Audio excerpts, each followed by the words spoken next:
Hey everybody, Min here. Welcome back to Your House Fitness. Today we're going to go over a very common mistake when people are doing the hip thrust or the hip bridge. This is typically a fault that happens when people aren't engaging their core or the weight is way too heavy. So there's a load mismanagement here. I'm going to go over what the mistake is. I'm going to address how to fix it using your technique. And I'm going to explain when it might be a situation where your technique simply cannot keep up with the demand of that weight.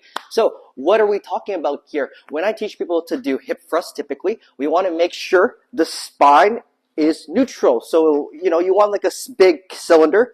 You don't want to be disconnected and have a massive arch in your back.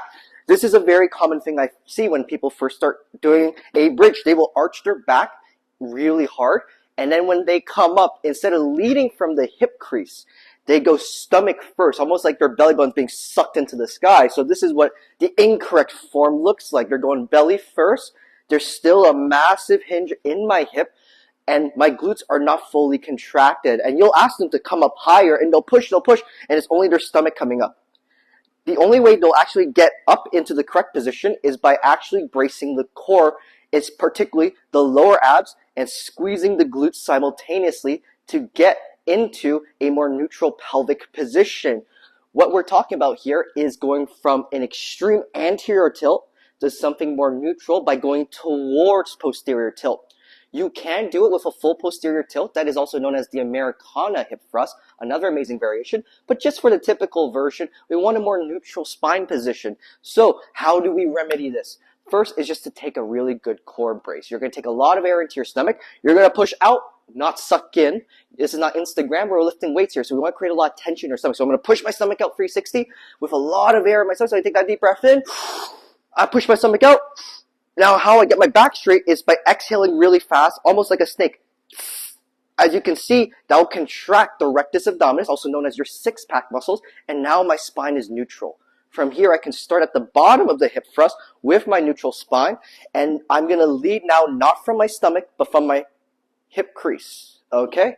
I'm going to do a few correct reps with the core engaged. Notice how my knees are almost in a straight line with the upper body, as opposed to be broken here.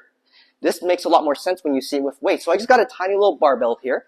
And usually when I ask people to do a hip thrust, they have to lead from where the bar is. But if the bar is what's leading second or last, you know you're doing something wrong. So let me demonstrate a few good ones. My hips are going to go up into the bar first. That's the first thing that moves there. Okay? But what happens sometimes is the weight may be too heavy or the core is not braced, and then the stomach goes first. You notice that?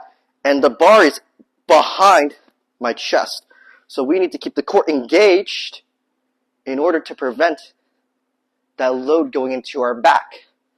Now, you can probably get away with this without pain for a couple of reps, maybe for a few months even, but over a period of time, your lower back will start taking a lot of that load and your glutes won't actually go into a full contraction. So you're doing a much harder lower back workout than you are a glute workout, which is the goal of a hip thrust. So if you also are going up in weight, and you notice no matter what you do, your back is still going into an extreme anterior tilt. The load is way too heavy, and you might have to bring the weight down by 5-10 pounds even, and kind of just practice at that load. And that's simply because the glutes are really, really strong muscles.